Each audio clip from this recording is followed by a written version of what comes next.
네, 앞서 전해드린 대로 교육부가 오늘 2028 대입 개편안을 확정했습니다. 내년에 중3이 되는 학생들부터 적용이 되는데 내신부터 수능까지 변화의 폭이 큽니다. 네, 대체 왜 이렇게 바뀌는 것이고 또 앞으로 공부는 어떻게 해야 하는 건지 이주호 부총리 겸 교육부 장관과 함께 조금 더 이야기 나눠보겠습니다. 어서 오십시오. 네.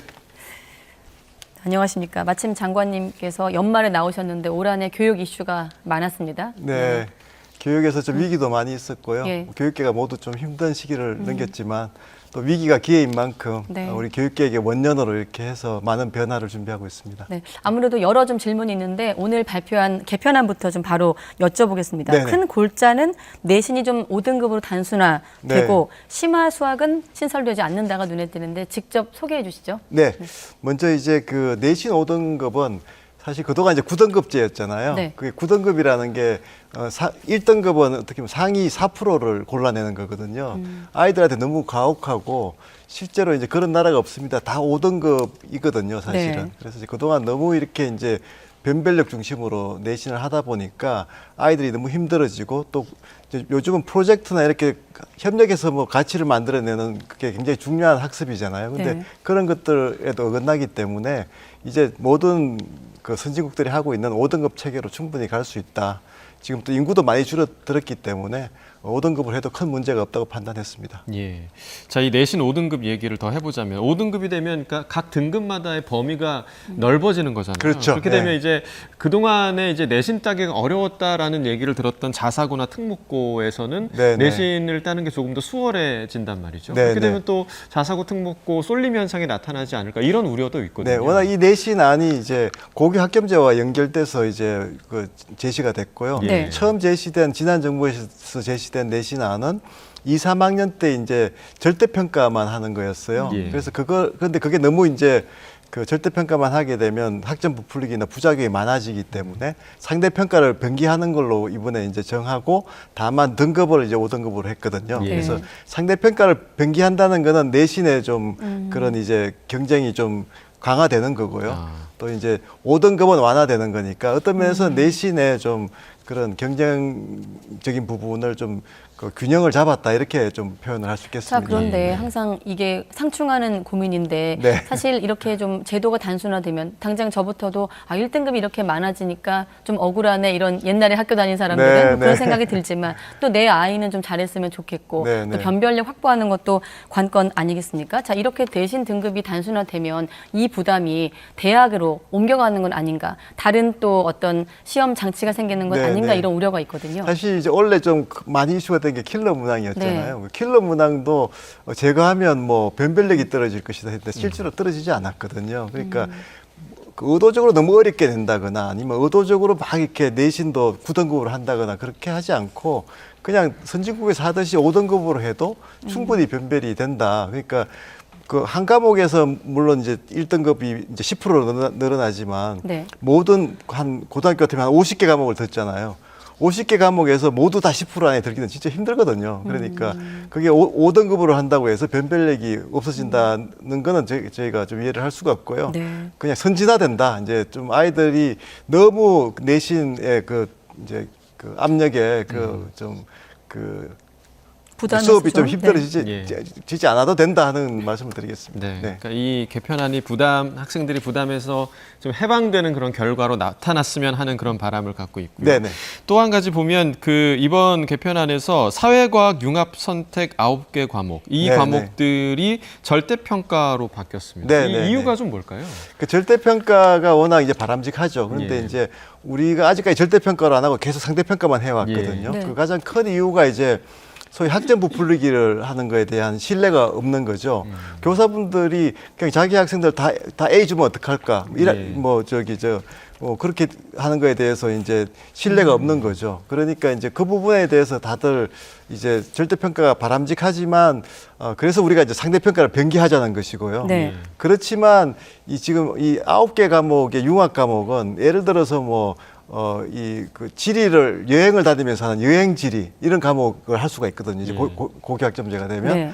그다음에 금융 같은 경우에는 정말 실생활 지식을 익히는 거잖아요. 그래서 금융과 실제 그 경제라든지 이런 과목들이기 때문에 이런 과목들을 아이들이 수업할 때 그냥 상대평가 5등급으로 딱 하게 하면 그거는 좀 수업의 성격하고 안 맞는 거죠. 예. 그래서 이제 그런 이제 새로운 수업들을 이제 많이 앞으로 고교학점제에서 하게 될 텐데 네. 그런 것들은 절대평가로 하자 이렇게 된 겁니다. 그런 과목들이 새로 신설되는 과목들인 건가요? 그렇죠. 이 과목들이 거의 대부분 이제 새로 신설되는 거죠. 고교학점제에 예. 따라서. 네. 아까 방금 말씀하신 그 9개를 제외하면 전체 과목의 90% 이상이 상대평가 대상이거든요. 그렇죠. 이게 사실 이번 제도와 좀 충돌하는 부분이 또 고교 학점제와 네, 좀 네. 충돌하는 부분이 있는데 그래서 아까 9개 과목은 절대평가로 네, 네. 한 걸로 알고 있는데 그렇게 되면 대다수 학생은 자기 진로 적성보다는 점수 잘 받을 과목으로 좀 몰리지 않을까 이런 우려도 있거든요. 네, 사실 이제 절대평가로 다 가는 게 바람직하지만 선진국도 그렇게 하지만 네.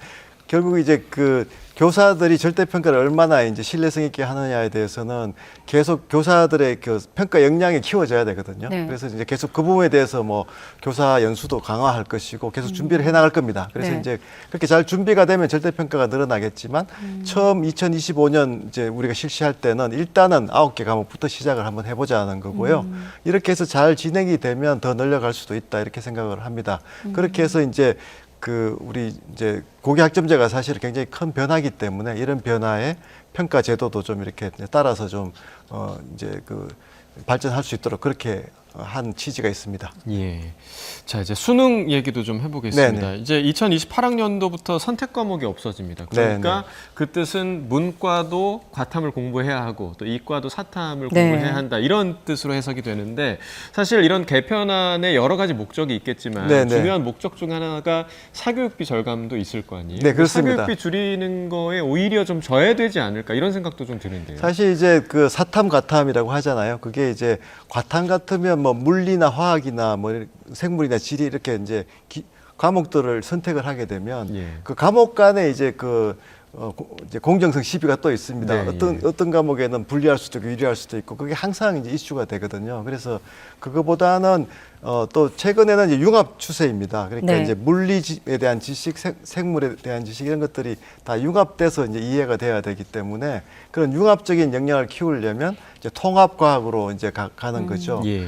통합과학에 대해서는 이게 수준이 고1에서 배우는 수준이기 때문에 그렇게 수준이 높지가 않습니다. 그래서 아이들이 큰 부담 없이 뭐 진짜 문과 성향의 아이들이라도 즐겁게 배울 수 있도록 그렇게 지금 되어 있는 과목입니다. 예. 네, 이주호 부총리와 함께 대입 개편안 확정된 내용을 토대로 좀 살펴보고 있는데 네네네. 특히나 이번 개편에서 심화 수학은 신설하지 않기로 했거든요. 심화 네. 수업. 이공계에선 학생들이 이렇게 되면 문과 수학만 공부하고 오게 된다 이런 걱정도 있고 네네. 더불어 아까 마이크 차시면서 정치인이긴 하지만 이준석 전 대표가 또 미적분을 언급했는데 네네. 같이 설명할 예, 부분이 사실 있다고 좀 하셨어요. 오해입니다. 그러니까 네. 미적분이 포함 안 된다 이렇게 네. 이제 지금 언론에서 나오고 있는데 실제로 미적분이 포함이 되고요. 다만 이제 미적분에서 미적분 2라는 것이 있습니다. 이거는 네. 이제 뭐 좀 고차원적인 함수에 대한 적분이고 미분이고 해서 어려운 부분이고 이제 이과 학생들이 배우는 부분이죠. 그걸 안 본다는 거. 기하도 이제 뭐 도형의 함수라든가 이런 것들은 다 배우죠. 그래서 기본적인 개념 위주로 가르친다는 거고요. 그리고 어려운 미적분 2의 경우에도 정말 이과 성향의 아이들 또 이제 좀 더 첨단 분야로 가고 싶은 아이들은 네. 고교 학점제이기 때문에 얼마든지 심화된 과목을 선택해서 그 과목에서 평가를 받을 수가 있거든요. 예. 대학들은 또 그거를 대입해서 이제 평가를 할 수가 있기 때문에 어떤 면에서는 이제 그 동안에 수학 교육이 사실 지금 뭐 챗GPT 시대잖아요. 네. 그러면 이제 그게 창조적으로 이제 수학도 응용을 할 줄 알아야 되는데 우리나라 네. 수학은 너무 이제 그냥 어려운 문제풀이에만 집중을 했고 짧은 시간에 수능에서 풀려고 하니까 사실 아이들이 수학을 즐기거나 수학을 이제 현실 문제에 응용해서 이렇게 사고를 한다든가 이런 게 너무나 부족하고 그러다 보니까 수포자도 생기고 수학을 싫어하고 이렇게 되거든요. 그래서 수학에 대한 좀 새로운 접근이 필요하고요. 이게 저는 그 계기가 된다고 생각을 합니다. 그래서 네. 이번 안이 절대 수학을 약화시키는 것이 아니고 당연히 지금 이제 챗GPT 시대에는 수학이 더 중요하죠. 그래서 수학을 가르치고 배우는 방식을 완전히 바꿔야 된다 하는 그 취지에서 하는 것이고 네. 오히려 수학이 더 중요해진다 이렇게 말씀드릴 수 있습니다. 심화 수학을 제외한다는 어떤 그 배경 설명을 들어보면 킬러 문항 배제하고 좀 흐름이 비슷해 네, 네. 보이거든요. 아이들이 킬러 네. 문항 한다고 정말 그게 뭐 똑똑한 아이가 되는 게 아니잖아요. 네. 마찬가지로 심화 수학의 경우에도 이제는 이제 챗GPT 시대에 새로운 수학 역량, 수학을 가지고 현실에 응용을 한다든가 수학적인 사고력을 키운다거나 이렇게 해야 되는 거지 수학 문제를 고차원적으로 이렇게 짧은 시간에 풀게 하는데 네. 거기에만 집중하게 해서는 안 되는 네. 거죠. 자, 그런데 그렇게 이공계에서는 대학 수업을 들으려면 심화 수학이 필수다라고 얘기를 하고 있고 특히나 뭐 의대라든지 서울의 주요 공대 입장에서는 이렇게 되면 심화 수학을 좀 강제하는 거 아닌가 학생들에게 네, 네. 확인하고자 하는 의지가 있을 것 같거든요. 네. 이걸 막기 위한 정부의 어떤 장치나 뭐 가이드라인일까요? 이런 게 있을까요? 그건 이제 뭐 대학의 자율이죠, 사실은. 내신에서 뭐 대학들이 네. 우리가 꼭 이걸 봐야 되겠다. 학생들 중에 이제 고교학점제니까 네. 이런 이제 뭐 미적분 2라든가 이런 것들을 수업에서 한 아이들을 뽑아야 되겠다고 할 수가 있습니다. 네. 그러면 이제 자연히 그런데 반면에 또 대학이라고 해서 이공계 대학이라고 해서 반드시 이걸 봐야 된다고 하는 대학이 다 있을 거라고 생각하지 않거든요. 왜냐하면 선진국의 추세가 요즘은 네. 앞에서 제가 강조했듯이 막 어려운 문제를 많이 푸는 아이들보다는 수학의 기본 개념을 이해하는 거기 때문에 지금 그 수능에 있는 과목들만 해도 미적의 개념이 다 들어가 있거든요. 네. 그래서 이제 미적을 빼는 것이 전혀 아니기 때문에 제가 볼 때는 그런 부분에서 이제 앞으로 대학들이 그러면 내신에서 어디까지를 요구하고 할지 이런 거는 이제 네. 대학들과 교육부가 좀 이제 여러 가지 이제 협의 과정을 통해서 이제 드러나겠지만 그런 부분은 결코 뭐 이런 과정에서 수학이 뭐 너무 이제 그동안처럼 이렇게 아이들에게 문제풀이에 부담만 주는 게 아니고 네. 정말 새로운 시대가 요구하는 그런 역량을 키우는 쪽으로 자, 변할 것이다. 네, 이렇게 하나만 더 생각합니다. 추가 질문 네. 드리면 만약에 정부의 취지와 대학의 어떤 흐름이 상충한다면 정부가 좀 강제할 수 있는 장치를 고민하고 계신지 그리고 이제 이 수학 관련한 건 이제 이게 끝인 건가요? 아니면 다음 개편안에 또 다시 고려될 수 있는 건가요? 이제 네. 교육과정 개편은 뭐 계속 이제 수시로 일어나는 네. 것입니다. 그렇지만 이번에 워낙 큰 변화이기 때문에 이 변화가 어떻게 보면 이제 수학이나 뭐 다른 중요한 교과에서 네. 아이들을 어떻게 가르칠지 또 어떻게 학습할지 큰 이제 시사하는 바가 크거든요. 그래서 이거를 제대로 준비하는 데 시간이 많이 걸리고 그래서 이제 28 입시에 그게 반영이 될 때까지는 아마 거기에 매진해야 될 거고요. 그 큰 방향은 지금 잡혀 있다 이렇게 보시면 될 것 같습니다. 네. 예. 네. 자, 앞서서 이제 킬러 문항 이야기를 좀 해주셨습니다만 네네. 이번 수능 얘기를 좀 돌아보자면 네. 국영수가 역대급으로 어려웠다 이런 네. 평가가 굉장히 많았거든요. 네. 그러니까 킬러 문항 없앤다고 했는데 킬러 문항이 오히려 많았던 거 아니냐 이런 의견도 있었고 네. 내년에도 이런 난이도가 유지가 되는 건가요? 사실 이제 킬러 문항하고 이제 어려운 문제하고는 틀립니다. 예. 그러니까 킬러 문항은 정말 이제 우리가 정의했듯이 교육과정 밖에서 나온 문제고 아이들이 이제 반복적인 훈련을 통해서 이제 풀 수 있는 문제.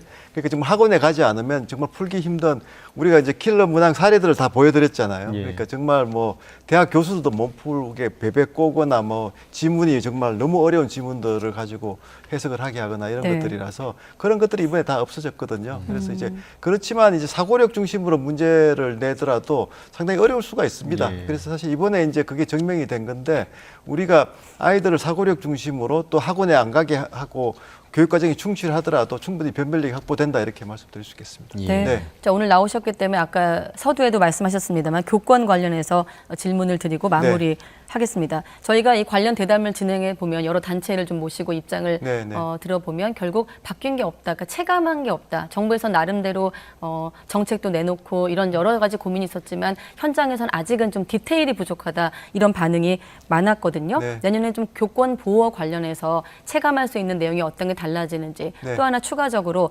최근에 이제 학생인권 조례와 관련해서 교권을 추락시키는가 아니면 두 가지가 상호 보완적인가 이제 네. 교육계나 뭐 정부나 고민이 많은 걸로 알고 있거든요. 네, 여기에 대한 생각까지 예, 듣겠습니다. 사실 이제 교권에 관련돼서는 그동안 가장 큰 문제가 이제 아이들 학생 지도를 교사들이 할 때 그 권한에 대한 법적인 그 조항이 없었습니다. 예. 네. 교사들이 당연히 수업도 하지만 아이들의 생활 지도도 해야 되는 건데도 불구하고 이제 그게 없었는데 이번에 이제 법제화가 됐다는 게 큰 의미가 있고요. 네. 그 이제 그 교사들을 이제 여러 가지 이제 민원이나 또 이런 거로부터 보호할 수 있는 이제 장치나 이제 법적인 그런 권한들이 생겼는데 네.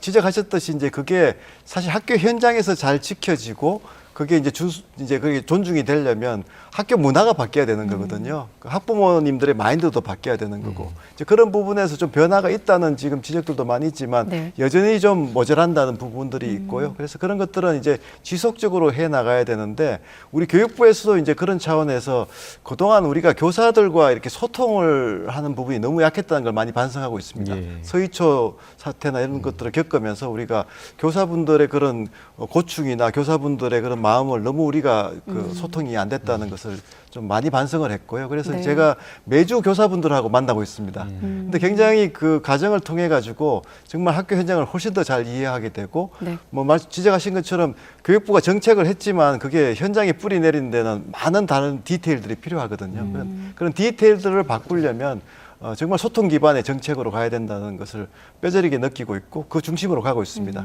네. 네, 학생 인권 조례에 학생 인권 조례. 오늘 네. 어렵게 모셨기 때문에 네. 학생 인권 조례는 사실 이제 그동안 학생 인권 조례의 문제가 인권 조례에서 이제 학생 인권만 너무 강조한 데 있었습니다. 사실은 이제 아까도 말씀드렸지만 교사들이 학생 인권도 존중해야 되지만 당연히 이제 생활 지도에 교사의 권리도 있는 건데 학생의 권리만 부각이 되고 또 학생의 책임은 또 부각이 되지 않았거든요. 예.